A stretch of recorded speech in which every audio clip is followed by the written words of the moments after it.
memutuskan menikah di usia 56 loh Bu, misalnya itu pernah ada stigma-stigma itu nggak Bu? Saya pernah dibilang lesbian gara-gara saya dianggap nggak tertarik sama cowok. Kita menikah hanya alasannya usia atau tuntutan atau financial atau kesepian, itu kita orang selalu bilang kapan kamu menikah gitu. Terus saya bilang kamu doain saya nggak? Kalau kamu inginnya merit, nggak mungkin kamu nggak dikasih pasangan. Oh, dasarnya keinginan. Ada keinginan dalam hati, berarti Tuhan yang taruh itu. Kenapa? Saya khawatirnya kalau saya menikah saya cerai. Itu satu. Karena saya tahu saya. Saya pernah didatangin sama pemimpin gereja, dia bilang Tuhan bilang saya nih jodoh kamu. Wah, saya baru bertobat waktu itu, saya ngalamin itu soalnya. Terus udah gitu, saya dimarahin sama pemimpin gereja. Saya nggak usah sebut gerejanya. Iya, pokoknya X lah. Ya X lah ya. Akhirnya saya terpaksa bilang iya saya mau menikah sama orang itu karena saya takut sama pemimpin gereja kan. Bayangin saya batalin pernikahan 3 bulan.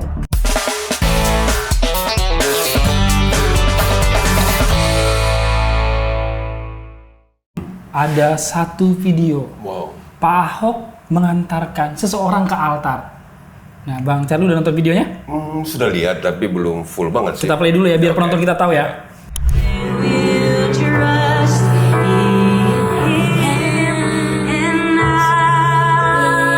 So langsung aja kita sudah kedatangan Ibu Vivi Cahayapurnama. Terima kasih atas waktunya.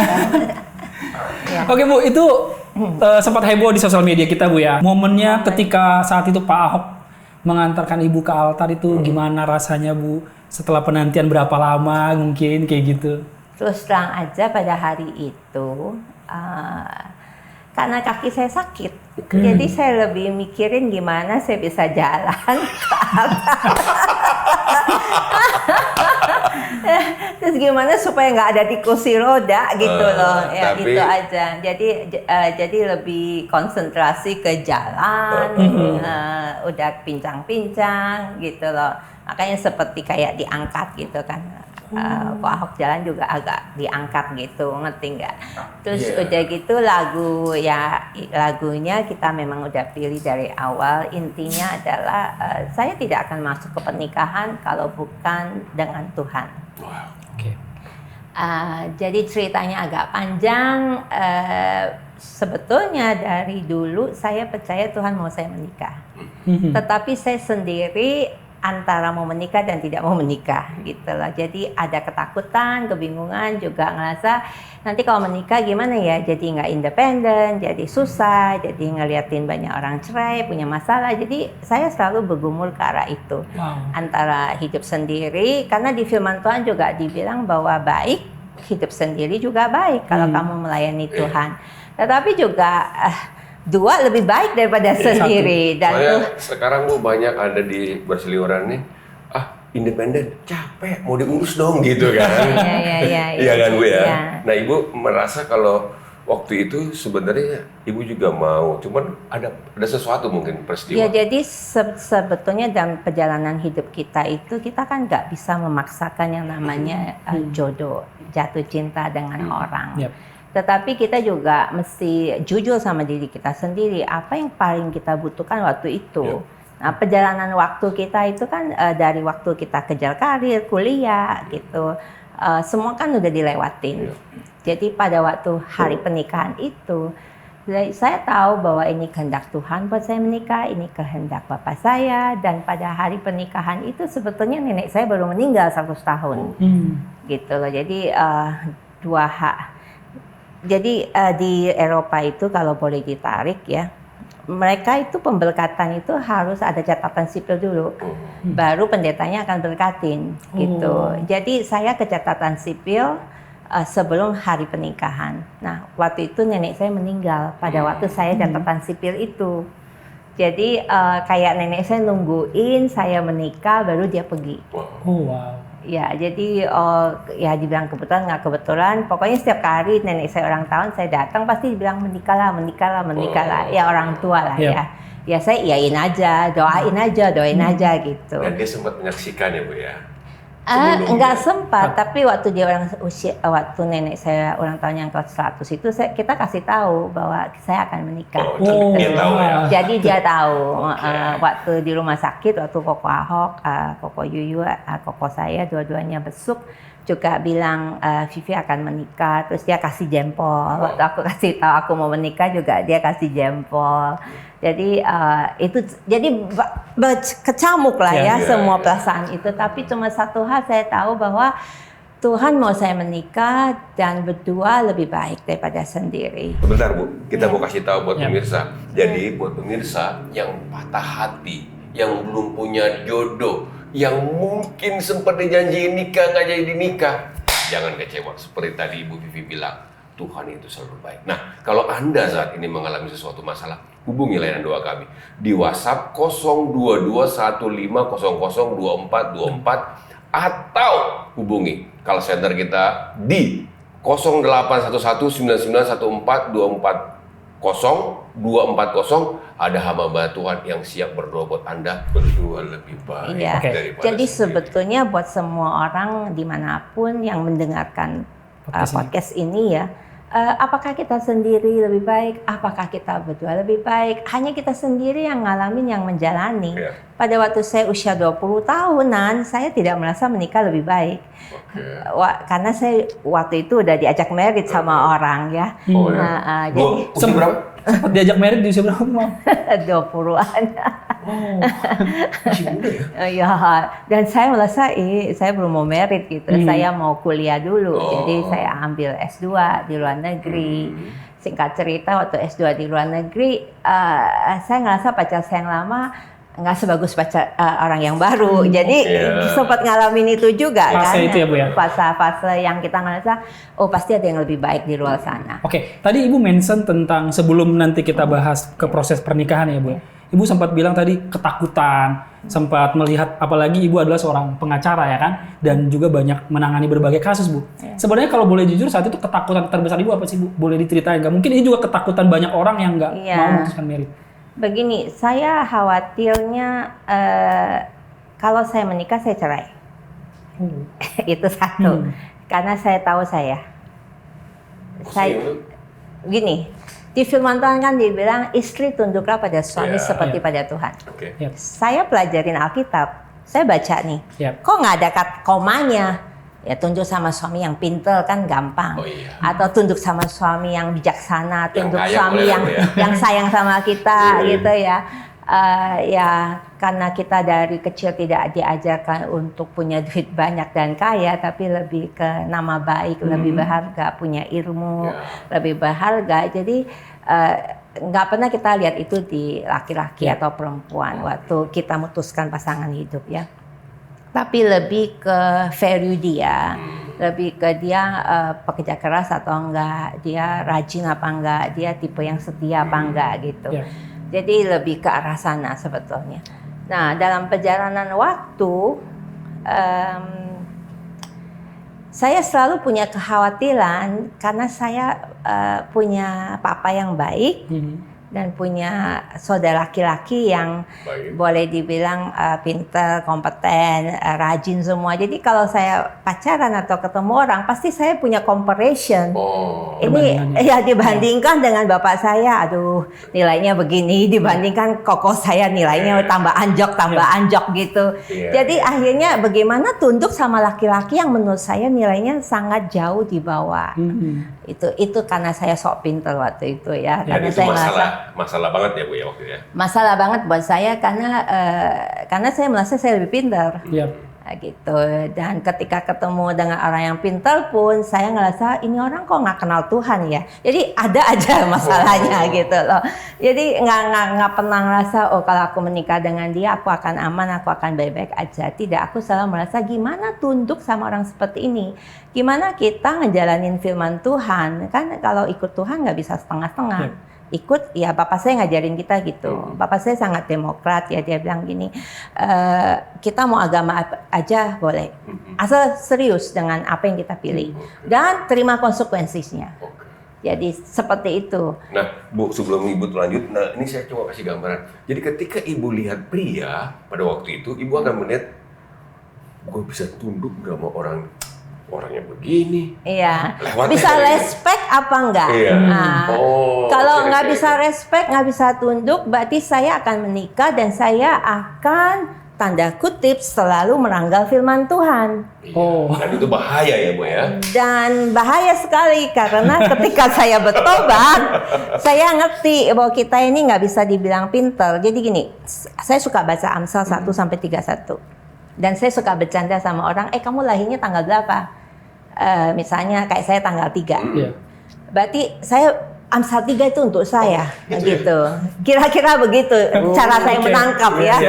Nah, di dalam Amsal 3 itu jelas-jelas dikatakan bahwa ikut sertakan Tuhan di dalam apapun yang kamu lakukan. Saya akan coba nanti cari Amsal ulang tahun saya Bu. Iya, dan di situ Amsal berapa?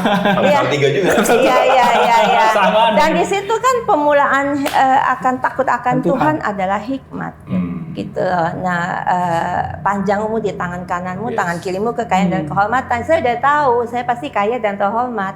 Kalau kaya doang nggak terhormat, pusing. Masuk LP Bu. Iya kan, memalukan. Kalau terhormat aja nggak kaya juga pusing.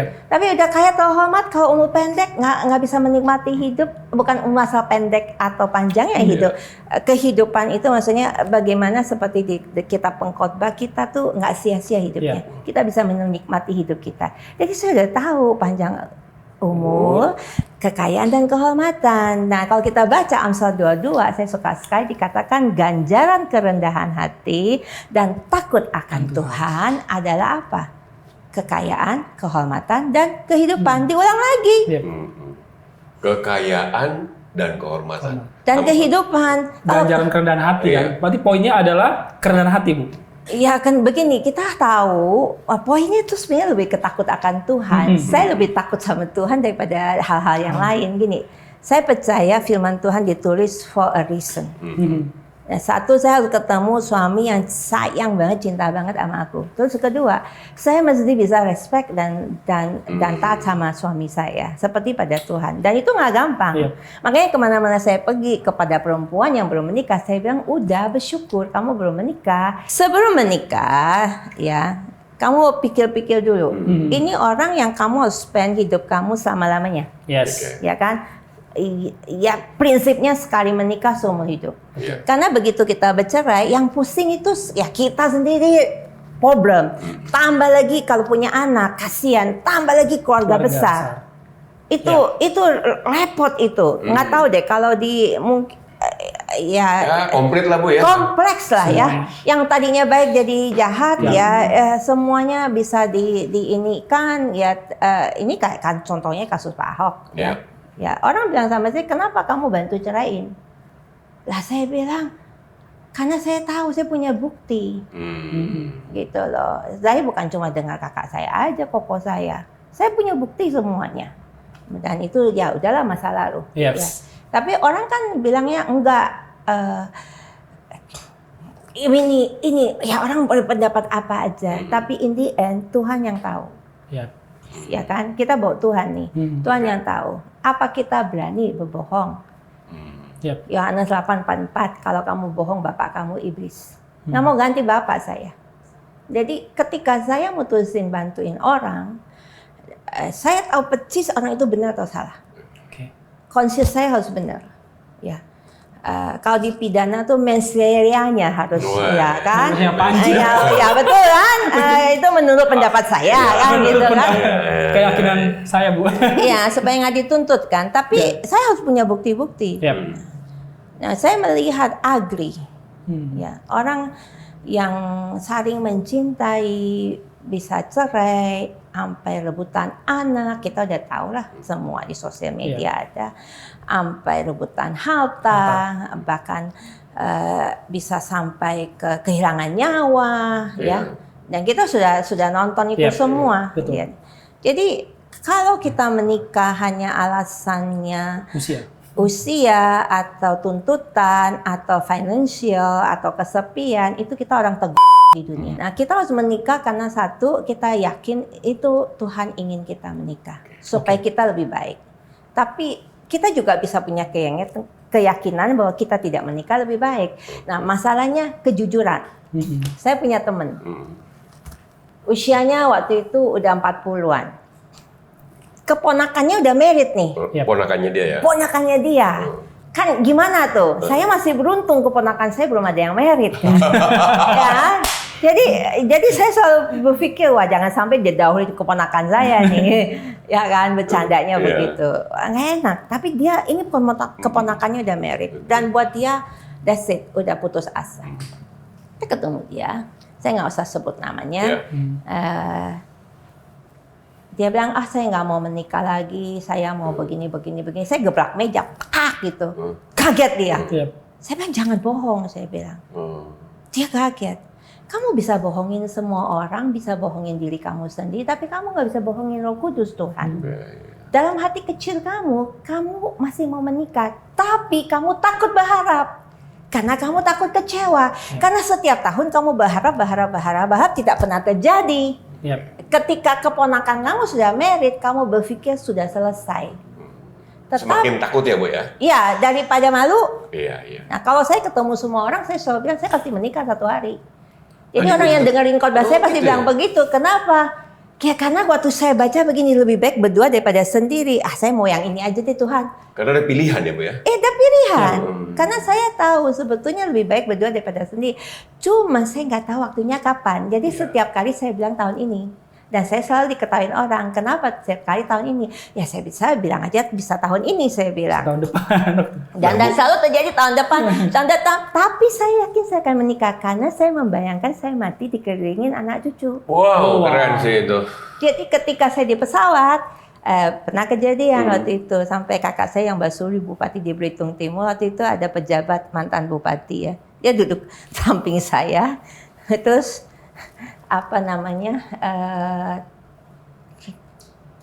pesawatnya tuh apa sih? Turbulence ya. Terus udah gitu dia udah ketakutan, terus saya bilang, Pak tenang aja, kita nggak akan mati, saya bilang. Ya, karena ada saya di pesawat ini. Okay. Jadi saya selalu ngomong itu ke semua orang. Kenapa? Karena saya ngelihat saya matinya udah tua, dikelilingin anak cucu. Terus ya itu yang saya percaya. Nah Ibu, sebelum Ibu lanjut nih. Tadi Ibu bilang teman Ibu sudah punya keponakan yang menikah, baru dia menikah. Nah akhirnya saya udah ngomong gitu, saya bilang kamu nggak boleh bohong. Kamu, karena gini loh, Tuhan tuh, kalau kita baca Mazmur 37 ayat 4. Delight yourself in the Lord and He will give you the desire of your heart. Jadi saya percaya Tuhan taruh desire of your heart in you. Di dalam hati kita, Tuhan taruh keinginan. Yes. Kalau kamu inginnya married, nggak mungkin kamu nggak dikasih pasangan. Dasarnya keinginan. Ada keinginan dalam hati, berarti Tuhan yang taruh itu. Kenapa? Karena Tuhan ingin kita beranak cucu, Tuhan ingin kita berkeluarga. Pada awalnya Tuhan lakukan itu. Ngapain Tuhan Yesus capek-capek menjaga nama baik orang yang menikah di Kana? Dia kehabisan anggur, Tuhan bikin mujizat pertama aja. Yes. Itu di perkawinan Kana. Lalu Tuhan bicara pada kita ini mempelai Kristus. Tuhan mengibaratkan hubungan intim antara seorang suami dan istri. Bahkan kalau kita baca kitab Yesaya dikatakan Tuhan itulah suamimu. Saya suka bercanda. Nanti tak kasih ayatnya ya. Sepertinya Ibu bukan cuma hukum secara hukum. Ini hukum Taurat juga Ibu kuasai sepertinya. Ya bukan hukum Taurat. Saya tidak percaya itu hukum Taurat karena saya percaya kita hidup karena kasih karunia. Bukan karena kamu baik, bukan karena kamu orang benar, kamu diselamatkan. Enggak. Karena kamu percaya pada Yesus. Bu, ini balik lagi nih Bu. Tadi gini, budaya di Indonesia, ketakutan di Indonesia kan tadi Ibu bilang ada bahkan teman usia 40 dan lain-lain. Ya, akhirnya dia menikah. Iya. Nah, tapi kan budaya di Indonesia itu ketika ibaratnya usia 30 ke atas saja udah dicap, aduh. Itu gimana Ibu menghadapi tekanan-tekanan seperti itu di keluarga? Iya. Apalagi saat itu kan Ibu memutuskan menikah di usia 56 loh Bu, misalnya. Itu pernah ada stigma-stigma itu nggak Bu? Saya pernah dibilang lesbian gara-gara saya dianggap nggak tertarik sama cowok. Karena itulah orang memframing ya. Iya, ada satu masa seperti itu. ada satu masalah lain saya dianggap sombong, ya masalah lain yaitu saya terlalu memilih. Pokoknya ya banyak cap-cap itulah. Dan yang paling susah adalah ketika kita kumpul keluarga besar, orang expect kamu menikah gitu. Dan orang selalu bilang kapan kamu menikah gitu. Terus saya bilang kamu doain saya nggak? Gitu. Iya saya doain, jangan bohong. Saya bilang pasti kamu nggak doa. Terus dia bilang, enggak, saya udah doa. Kamu doa puasa buat saya nggak? Ya enggak lah. Ya itu kan jangan nanya kalau gitu. Bagus juga Ibu ya. Ya, betul. Iya. Kamu ingin saya menikah ya doain saya dong. Ya kalau kamu nggak pernah doain saya jangan tanya. Artinya kamu nggak peduli. Keren tuh. Ya kan? Terus ada yang ngikutin juga, yang ngata-ngatain. Saya lihat back, saya bilang ini. Kalau ya kadang-kadang saya juga suka kasar gitu loh. Jadi ada satu orang yang merasa dirinya hebat karena punya suami. Terus saya lihat ini, saya tarik dia, saya bilang, saya kasih tahu ya. Kalau menikah suami macam suami kamu, saya bilang, lebih baik saya tidak menikah, tahu, saya bilang. Wah seru juga. Jadi dia malu kan? Ya saya udah tahu kualitas suaminya kayak apa. Terus dia petantang-petenteng lagi. Terus saya gituin dia, akhirnya dia malu sendiri. Kemudian dia minta maaf. Saya bilang begini, orang yang menikah, punya suami dan punya anak, nggak usah sombong. Ya, jangan bikin orang-orang yang single tuh ngerasa kayak saya belum komplit, saya belum lengkap gitu loh. Pernikahan tuh kayak pintu kan orang bilang, yang masuk pengen keluar, yang belum pernah masuk pengen masuk gitu loh. Tapi sebetulnya pernikahan itu akan menjadi indah, heaven on earth married, kalau kita mengerti kenapa kita menikah. Kenapa kita menikah dalam konteks maksud Ibu? Maksud saya begini, kita menikah bukan karena usia kita sudah terlalu tua, bukan karena kita didesak oleh lingkungan sosial, karena yang menikah kan kita, mereka abis itu kan juga nggak peduli kan. Bukan karena kita pengen dinafkahin, bukan karena kita ada yang tadi ya, biar ada yang ngurus. Ada yang ngurus, ada yang ngurus, udah capek ngurus diri sendiri. Yang ada kita disuruh urus orang lain lagi. Jadi faktor kita menikah itu satu, dasarnya harus karena kita yakin, kita percaya bahwa menikah lebih baik. Nah itu. Tapi buat kita yang tidak mau menikah, kita juga harus yakin dan percaya bahwa kita tidak menikah pun lebih baik. Lebih baik untuk siapa? Pertanyaannya. Lebih baik satu buat kita sendiri. Karena kita yang tahu nih, kalau saya melayani Tuhan, ini kita dalam konteks Kristen ya. Di situ dikatakan di dalam firman Tuhan bahwa kalau kita sendiri, kita lebih fokus untuk melayani Tuhan daripada melayani pasangan kita. Tetapi kalau kita tidak bisa hidup sendiri, lebih baik kita menikah daripada kita melakukan pencaburan atau hal-hal yang di luar itu. Nah, yang paling kasihan adalah orang yang munafik. Begini, sebetulnya dia punya dorongan untuk menikah, dia pengen dimanja, pengen punya pasangan hidup, tetapi dia membohongi dirinya sendiri. Dan dia merasa, enggak lah, saya mau melayani Tuhan lebih bagus, lebih baik. Saya pernah didatangin sama ibu pendeta, dia bilang begini, dia tiba-tiba nubuat nih. Oh, Ibu dinubuatin ya? Iya. Ibu Vivi, Tuhan tuh sangat sayang sama Ibu.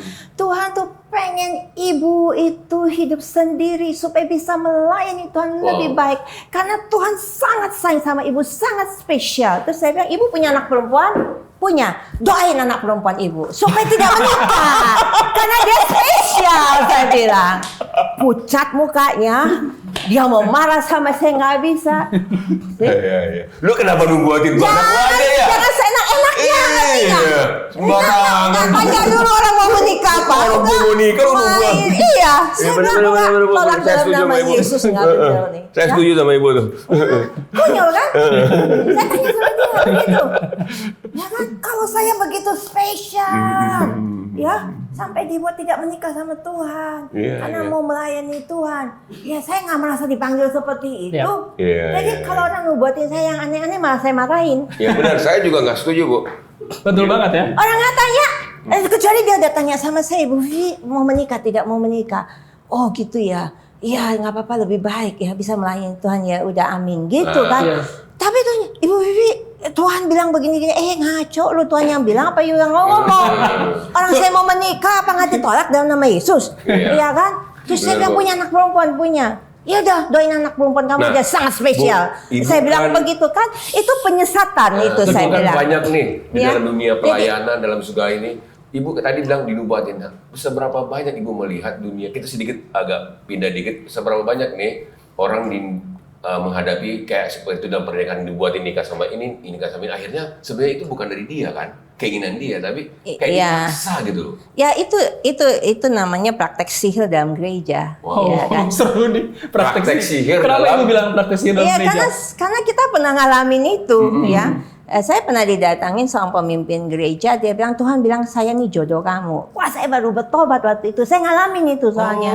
Terus udah gitu saya dimarahin sama pemimpin gereja, saya nggak usah sebut gerejanya. Iya, pokoknya X lah. Ya, X lah ya.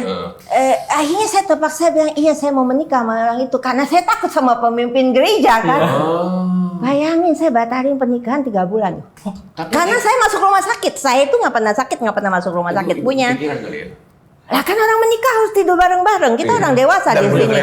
Dan tiba-tiba dia bilang, ini Vivi kamu ini tidak rohani. Lah, saya percaya Tuhan bikin laki-laki dan perempuan ya, bukan laki-laki dan laki-laki, perempuan dan perempuan. Tapi ya sudahlah, kalau terjadi penyimpangan itu saya tidak di sini untuk menghakimi siapa-siapa. Saya hanya ikut firman Tuhan aja. Tuhan ciptain laki-laki dan perempuan. Ya udah. Dan Tuhan juga menciptakan alat produksi gitu loh untuk. Segini Bu jawabnya ayam aja tahu ya Bu ya.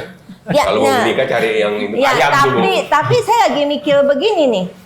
Ya saya kalau menikah sama ini orang, saya tidak bisa minum bekas minumannya dia. Dan waktu itu kita namanya menjaga kekudusan. Nggak boleh ciuman, nggak boleh itu. Ya gimana saya tahu saya nafsu apa enggak emang ini laki gua. Benar nggak? Jangan dikira cuma laki doang yang punya nafsu, perempuan juga. Dan akibatnya apa kalau kita menikah dengan orang yang salah? Akhirnya nyeleweng. Iya. Oke. Iya. Ya kan? Kan capek. Iya. Lebih baik nggak usah menikah. Menimbulkan dosa lebih lagi. Benar nggak? Iya kan? Sekarang nih orang dewasa semua nih. Kita nih orang-orang rohani ya. Terlalu rohani sampai kita tuh rohana bener gitu ya. Guys, kita terlalu rohani jadi kita rohana. Betul. Ya, kita nggak jujur kan? Kita nggak jujur. Dan saya dimarahin nih. Kamu ini terlalu apa? Saya bilang jujur aja. Kalau abis menikah apa? Kita pasti melakukan hubungan suami istri. Nah nanti saya akan merasa kan repot. Benar nggak? Benar Bu, maaf konteksnya ini biar penonton kita tahu, berarti dia datang nyamperin Ibu bilang bahwa Tuhan nyuruh dia. Bahwa Tuhan kasih tahu dia saya ini jodohnya. Karena saya ini orang basic firman-nya kuat ya. Saya waktu bertobat saya baca Kejadian sampai Wahyu gitu. Saya baca. Saya ngerasa ini bukan Tuhan. Kenapa? Karena Tuhan menghargai kita punya feeling. Tuhan butuh. Aku bayangin bapak saya, untung. Nah ini punya papa yang baik itu penting buat semua anak perempuan. Punya bapak yang mengasihi kita tuh penting. Karena banyak sekali anak perempuan yang tidak punya figur bapaknya yang bagus, mereka jatuh. Ya, karena perlu apa istilahnya? Mencari figur bapak di laki-laki, akhirnya salah. Jadi mereka tuh banyak sekali yang ngerasa banyak perempuan yang mereka seks bebas ya. Mereka tuh ngerasa dihargai dengan itu. Karena mereka tidak pernah dididikin sama papanya bahwa dia berharga, dia valuable. Sehingga mereka akhirnya merasa mereka bisa bikin apa aja, mereka tidak merasa valuable. Nah, semua wanita-wanita single di luar sana, kalau laki-laki nggak value kamu, nggak menghargai kamu, itu udah pasti bukan dari Tuhan baik ya. Itu udah. Nah, singkat cerita, saya nggak percaya kalau Tuhan mau saya menikah, tapi saya tidak bisa mencintai orang itu, ya. Karena Tuhan kasih kita feeling ya, tubuh, jiwa, dan roh. Ya. Lalu di dalam pernikahan itu kan kudus. Dan saya percaya bahwa saya dikasih feeling sama Tuhan. Saya kok nggak bisa ya. Saya bisa respect sama laki-laki ini karena dia pemimpin gereja. Karena saya tapi saya juga bergumul karena saya tidak mencintai dia. Nah itu dianggap nggak rohani tuh. Oh kalau begitu. Waktu itu ya. Iya. Ya. Jadi itu memang agak gila sih, kayak zaman Siti Nurbaya. Tapi bagaimana menolaknya Ibu pada akhirnya? Nah, begini, Tuhan tuh baik. Kalau orang lain doa puasa untuk menikah, saya terbalik, saya doa puasa supaya tidak menikah. Wow, ngeri juga ya. Doa puasa untuk tidak menikah, betul. Iya. Akhirnya, terus udah gitu, habis selesai doa puasa juga, ya tambah deket nih, udah mau married ya. Saya tambah stres, saya ngalamin kembung di perut saya, sampai masuk rumah sakit. Waktu itu masuk rumah sakit, akhirnya singkat cerita, waktu saya masuk rumah sakit, saya baru tahu bahwa orang menikah itu kan harusnya bahagia, tapi saya nggak bahagia. Jadi akhirnya singkat cerita, ya ketemulah sebab-sebab lain, ya dibukain Tuhan. Akhirnya dibukain Tuhan bahwa orang ini memang nggak cocok lah, nggak baik. Saya nggak mau jelekin lah ya, tapi ya nggak bagus lah buat saya untuk itu. Dan saya juga nggak bagus buat dia juga nggak bagus buat saya. Berarti nggak ada kecocokan ya Bu ya? Iya. Ya akhirnya ya udah kita bubar. Saya sempat disetrap tuh di gereja. Karena tidak mengikuti.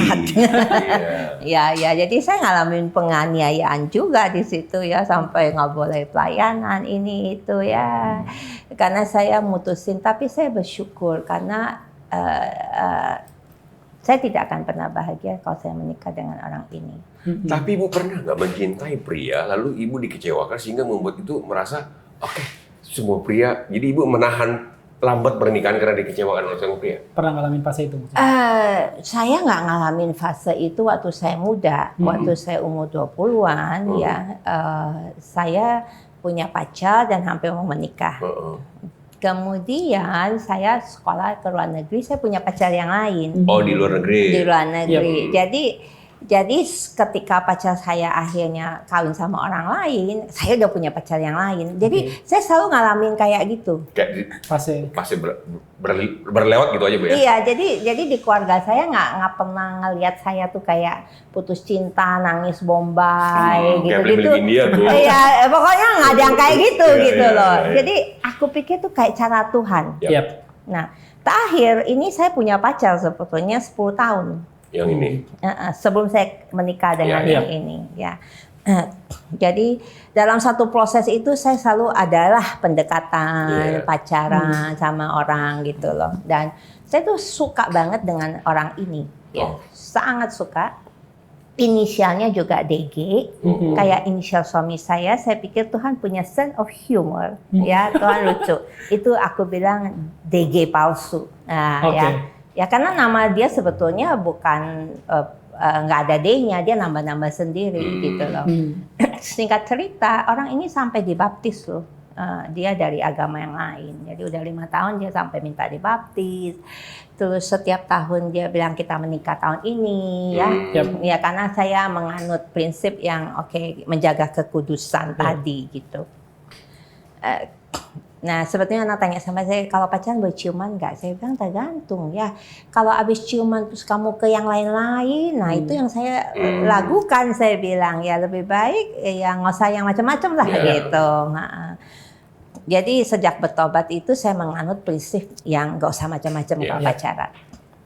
Singkat cerita, tahun 2023 ya, 2024 itu saya ultimatum terakhir. Karena saya udah saya punya sel telur bagus dengan ini orang ya, kita sampai periksa di Singapura segala macam, udah mau married nih. Terus sampai akhirnya dia bersedia pindah agama, dibaptis segala macam.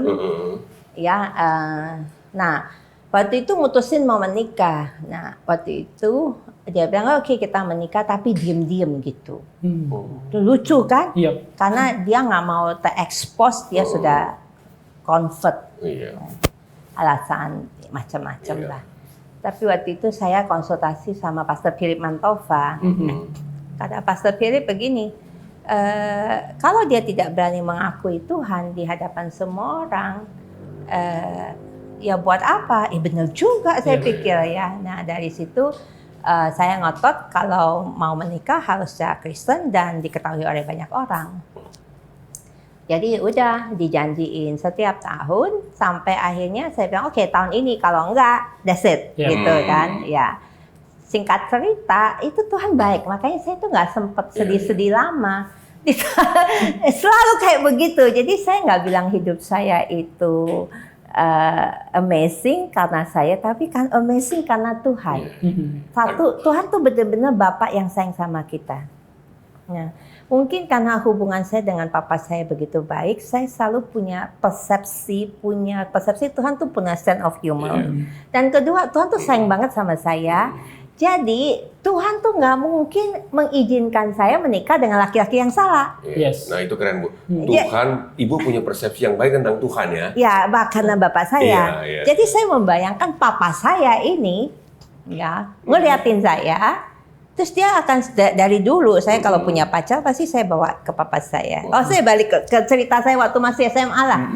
Saya SMP bukan SMA malah. Saya tuh SMP kelas 1 udah pacaran. Keren juga Ibu ya. Iya, itu problem saya ya. Terus tapi saya pacaran sama anak band, anak yang nggak sekolah, nggak punya masa depan gitu ya. Kalau Bapak ke kampung saya, semua orang tahu deh mantan pacar saya itu siapa gitu loh. Bang ini, bang itu ya gitu lah.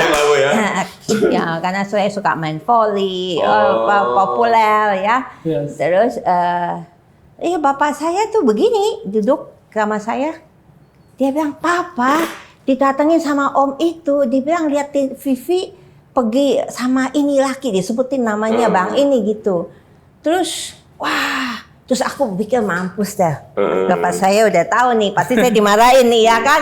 Bapak saya nggak gitu. Dia bilang, tahu nggak Papa bilang apa kok ke orang itu, ke om itu. Itu nggak mungkin anak saya. Kamu pasti salah lihat. Anak perempuan saya itu sangat pintar. Dia tidak mungkin mau sama laki-laki yang nggak ada masa depannya. Papa bener kan? Dia tanya gitu. Iya Pak, bener Pak. Besoknya tak putusin langsung. Jadi dia kasih yang positif ya Bu ya? Iya, itu Bapak saya luar biasa. Keren. Jadi nggak pernah bilang nggak boleh. Karena dia tahu sifat anaknya, dibilangin nggak boleh malah dijalanin. Tapi ketika dibilang, anak Papa itu pinter, nggak mungkin milih laki-laki yang nggak bener. Oh iya bener juga, nggak ada masa depan. Selesai kasusnya. Jadi itu psikologi papa saya itu bagus sekali ke anak-anaknya gitu. Nah, saya tuh selalu nurut bapak saya karena saya tahu papa saya paling mengerti, paling pintar. Nah, di keluarga saya tidak termasuk perempuan cantik. Karena di saudara mama saya anak perempuannya putih besi. Dan ini ada satu stereotip yang salah juga, padahal nggak ada putih manis kan, adanya hitam manis kan. Iya. Nah, saya suka berenang, suka berjemur, jadi kulit saya itu hitam. Jadi waktu kecil itu saya selalu dianggap anak pungut kalau pergi sama mama saya, karena mama saya putih bersih cantik. Dan tante-tante saya anaknya juga begitu. Jadi kalau kumpul di keluarga mama saya, pulang-pulang saya pasti ngadu sama bapak saya. Pas saya bilang, masa mereka bilang saya nggak cakep? Papa saya bilang, enggak, salah. Papa ini laki-laki. Kalau Papa bilang kamu cantik, kamu cantik. Bahkan kamu paling cantik di mata Papa. Begitu, anak ini paling cantik. Jadi setelah itu dia kenalin saya nih, kenalin putri saya yang paling cantik sedunia. Bapak saya nggak bohong dong, karena putrinya cuma satu. Dan di mata dia. Tadi kan? Iya kan? Menurut pendapat Bapak saya. Terus abis gitu di kumpulan keluarga mama saya, tante-tante saya, kalau kamu dibilang nggak cantik lagi, kamu kacak pinggang kayak gini. Terus bilangin mereka begitu. Kata Papa saya ini cantik. Dan Papa saya bilang perempuan pintar dan cantik itu jarang, dan itu saya. Gitu. Perempuan cantik itu belum tentu pintar. Tapi perempuan pintar pasti cantik. Gitu. Ibu keren ya punya bapak seperti itu ya? Iya, jadi tante saya mau ngatain saya juga udah malu sendiri. Dan saya nggak pernah merasa jelek. Tingkat kepedean ya? Iya. Karena di mata papa saya cantik. Nah, penting bapak-bapak dikasih tahu putrinya. Di mata papa kamu valuable, kamu cantik. Demikian juga kita di mata Tuhan Yesus. Karena Tuhan begitu mengasihi kita. Pengertian tentang Bapa yang baik kepada Tuhan itu membuat ibu selalu yakin. Ya, karena ada ayatnya. Matius 7 ayat 7 sampai 11. Dikatakan, carilah, kamu mendapat, ketuk, pintu dibuka, terus minta, kamu dikasih. Kalau Bapak yang jahat, ya dia minta ular, minta roti, nggak mungkin dikasih batu, minta ikan, nggak mungkin dikasih di ular. Terus Tuhan Yesus tulis begini loh, kalau Bapak yang jahat saja, ini ayatnya, literally, kalau Bapak yang jahat saja bisa kasih yang terbaik buat anak-anaknya, apalagi, ini apalagi, kita orang hukum ya, ngerti ya, apalagi itu penekanan. Ya, how much more begitu loh. Apalagi Bapak di surga. Kalau Bapak saya sayang saya sama 10, Bapak di surga berarti dikali berkali-kali lipat. Jadi saya berpikir kalau Bapak saya tidak izinkan saya menikah dengan laki-laki yang nggak baik dan bahkan pacaran aja nggak boleh, gimana Bapak di surga? Betul. Makanya kita perlu berdoanya begini, Tuhan, kalau ini jodoh saya, Tuhan bukakan jalan, buka pintunya lebar-lebar, kasih kemudahan, bikin semuanya lancar baik, biar kami sayang mengasihi, keluarga juga semua pada setuju, semua diberkati. Tetapi kalau bukan Tuhan, tutup pintunya Tuhan. Dan saya selalu doa gini. Tutup pintu dan jangan dibuka lagi ya. Iya, dan saya selalu doa gini, Tuhan, bikin mereka yang sakit hati bukan saya, Tuhan. Gitu. Jadi bikin mereka yang jatuh cinta sama saya, jangan saya. Jadi saya tidak menderita, Tuhan. Gitu. Bukan doain semua perempuan begitu, jangan. Jadi kalau kita dikejar-kejar ya nggak apa-apa. Karena kita Tuhan yang bikin. Iya, kan Tuhan yang bikin mereka tertarik sama kita, ya kan? Tapi kalau kita yang jatuh cinta, kita yang sakit hati, kita yang susah. Terus kalaupun kita jatuh cinta, doanya gini lagi, Tuhan cepet-cepet kirim yang benar Tuhan. Yang aslinya Tuhan, kan itu yang palsu. Bu, gimana caranya punya mindset seperti itu? Karena di era punya sekarang Bapak yang luar biasa. Iya, maksudnya banyak orang sekarang kan, apalagi kalau ketika mereka diputusin atau mereka gagal merit, itu kan langsung drop, kan langsung down, mereka bisa luka, trauma. Nah, gimana punya mindset seperti tadi bilang? Balik lagi ke mindset di mana kamu harus percaya bahwa kamu tuh disayang Tuhan. Ini kuncinya. Ya, kuncinya adalah kamu harus benar-benar percaya kamu disayang Tuhan. Kedua, kamu benar-benar harus percaya bahwa kamu berharga. Ya kan? Nah, yang ketiga adalah kamu harus benar-benar percaya dan yakin bahwa di luar sana ada satu orang ya, yang Tuhan udah ciptakan ya untuk menjadi pasangan hidup kamu. Dan kamu di sini dikatakan dan kamu tidak akan kekurangan pasangan. Itu ketemu di Yesaya. Di Yesaya 34 kalau nggak salah ya ayatnya. Saya ada Yesaya ya. Nah, ini bagus nih Bu, supaya orang-orang yang kecewa di luar sana. No one will lack helmet dikatakan. Burung aja dikasih pasangan. Semua dikasih pasangan. Kamu dikatakan binatang-binatang dikasih pasangan. Dan tidak ada seorang pun yang akan kekurangan pasangannya. Nah, waktu saya baca ayat ini, saya jadi ingat Matius 6. Dikatakan burung aja Tuhan pelihara, bunga aja Tuhan hiasin. Kok kamu khawatir? Nah, balik lagi kan. Jadi saya suka ngayatin ayat ini sama ayat ini. Iya ya, burung aja Tuhan sayang, burung aja Tuhan bikin pasangan. Masa aku enggak? Aku ini anak raja. Tolong Bu, kasih tahu ibu kamera. Ada seseorang yang dia ditinggal oleh pacarnya, sudah mau nikah tapi ditinggal oleh pacarnya, dia kecewa dan dia berpikir, bersyukur banget. Bersyukur ya. Kasih tahu. Iya, begini. Dilakukan. Iya, Bu, silakan. Nih, saya kasih tahu ya. Satu, celaka banget kalau kita menikah sama orang yang salah. Kedua, kalau kamu ditinggal sama orang itu untuk menikah sama orang lain, artinya dia bukan yang terbaik buat kamu. Ini nggak klise loh. Ini kenyataan dan ini benar. Karena setelah saya look back hidup saya, mantan-mantan pacar saya nggak kebayang kalau saya menikah sama mereka loh. Dan saya tahu pasti saya nggak akan bahagia menikah dengan mereka. Tapi pada waktu itu mungkin ya kalau kita nggak kuat mental, kalau kita nggak ngerti kebenaran, mungkin kita akan jatuh, kita akan terpukul, pengen bunuh diri mungkin ya. Banyak orang mengakhiri hidupnya karena cinta atau jadi gila. Di kampung saya itu ada orang gila karena ditolak cintanya gitu loh. Jadi ini kenyataan hidup ya. Banyak orang mau bunuh diri gara-gara putus cinta gitu. Nah, itu adalah satu hal yang sangat disayangkan. Kenapa? Karena orang itu yang ninggalin kita, pertama dia bukan yang terbaik buat kita.